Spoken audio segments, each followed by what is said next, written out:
Hi friends, ഞാനിന്ന് വന്നിരിക്കുന്നത് നിങ്ങൾക്കെല്ലാവർക്കും ഇഷ്ടപ്പെട്ട കപ്പയും മീൻകറിയുമായിട്ടാണ്. അതിൻ്റെ കൂടെ ഒരു കട്ടൻ ചായയും കൂടെ ആയാലോ, പൊളിക്കും. അപ്പം നമുക്ക് ഉണ്ടാക്കിയാലോ. നമുക്ക് കപ്പ ഉണ്ടാക്കാനായിട്ട് കപ്പ ഒന്ന് തോല് പൊളിച്ചെടുക്കാം. എന്നിട്ട് ചെറിയ കഷ്ണങ്ങളായിട്ട് കട്ട് ചെയ്ത് വെള്ളത്തിലോട്ട് ഇട്ട് കൊടുക്കാം. അതൊന്ന് കഴുകി എടുത്തതിന് ശേഷം നമുക്ക് കുക്ക് ചെയ്യുന്ന ഒരു കുക്കറിലോ അല്ലെങ്കിൽ ഏതെങ്കിലും ഒരു പാത്രത്തിലോട്ടോ നമുക്ക് മാറ്റാം. അതിൽ കുറച്ച് ഉപ്പ് കൂടി ഇട്ട് ആവശ്യത്തിനുള്ള വെള്ളവും ഒഴിച്ച് അടുപ്പിൽ വെച്ച് കൊടുക്കാം. കുക്കറാണെന്നുണ്ടെങ്കിൽ ഒന്ന് അടച്ച് ഒരു വിസിൽ കേൾക്കുമ്പോഴത്തേക്ക് കുക്കാവും. അതല്ല നമ്മൾ കലത്തിലാണ് വെക്കുന്നതുണ്ടെങ്കിൽ ആവശ്യത്തിനുള്ള വെള്ളം ഒഴിച്ച് മിതമായ തീയിൽ ഇട്ട് കൊടുക്കുക. അതൊന്ന് ഒരു നെറ്റ് പാത്രത്തിലോട്ട് ഊറ്റിയെടുക്കുക. വെള്ളമെല്ലാം കഴിഞ്ഞതിന് ശേഷം നമ്മൾ ആ കുക്കറിലോട്ട് തന്നെ തിരിച്ചിട്ട് കൊടുക്കുക. അപ്പോൾ അതിന് വേണ്ട അരപ്പും കൂടി റെഡിയാക്കണം.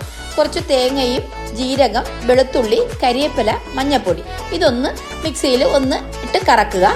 അരപ്പ് റെഡിയായി കഴിഞ്ഞാൽ നമ്മൾ ആദ്യം ഉപ്പിട്ടത് കൊണ്ട് അരപ്പ് മാത്രം ഇട്ട് കൊടുത്താൽ മതിയാവും. അതിനോടൊപ്പം കുറച്ച് കരിവേപ്പിലയും കൂടി ഇട്ട് കൊടുക്കാം.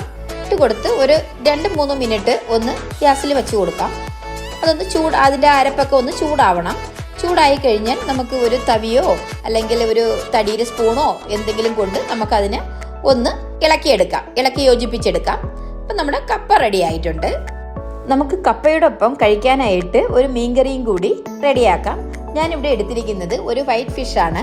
അതൊരു 2 ഫിഷ് ചെറിയ വലിപ്പത്തിന് കട്ട് ചെയ്ത് വൃത്തിയാക്കി എടുത്തു വെച്ചിട്ടുണ്ട്.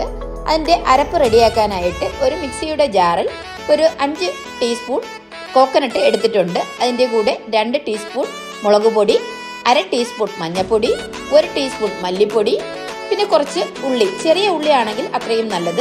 ഞാൻ വലിയ സവോള ചെറിയ പീസായിട്ട് കട്ട് ചെയ്താണ് ഇട്ട് കൊടുത്തിരിക്കുന്നത്.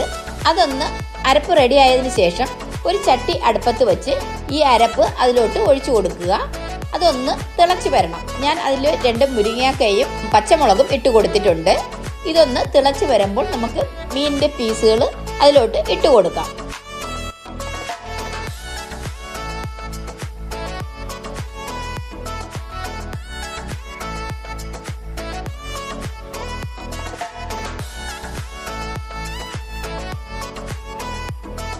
ആ സമയത്ത് നമുക്ക് അടുത്ത ഒരു അടുപ്പിലോട്ട് ഒന്ന് അതിനൊരു കടുകും കൂടി വറുക്കാനായിട്ട് ഒരു ഫ്രൈ പാൻ വെച്ച് കുറച്ച് എണ്ണ ഒഴിച്ചു കൊടുക്കാം. അതിൽ ചെറിയ ഉള്ളി ഇല്ലാത്തത് കൊണ്ട് ഞാൻ സവോളയാണ് ചെറുതായിട്ട് ചോപ്പ് ചെയ്ത് എടുത്തിരിക്കുന്നത്. കടുകും ഉള്ളിയും ഇട്ട് മുളകും കരിവേപ്പിലയും കൂടി ഇട്ട് കൊടുത്ത് ഫ്രൈ ആയി വരുമ്പോൾ നമുക്ക് തിളച്ച മീൻകറിയിലോട്ട് ഇതൊന്ന് ഒഴിച്ചു കൊടുക്കാം. അപ്പോൾ നമ്മുടെ മീൻകറി റെഡി ആയിട്ടുണ്ട്. അപ്പോൾ കപ്പയും മീൻകറിയും റെഡിയായി. ഇതൊരു പ്ലേറ്റിലോട്ട് കുറച്ച് കപ്പയും അതിൻ്റെ പുറത്ത് കുറച്ച് മീൻകറിയും നന്നായി ടേസ്റ്റോടുകൂടി ചൂടോടെ കഴിക്കണം. അടിപൊളിയാണ്. അപ്പം നിങ്ങളെല്ലാവരും ഉണ്ടാക്കി നോക്കണം. Okay, by.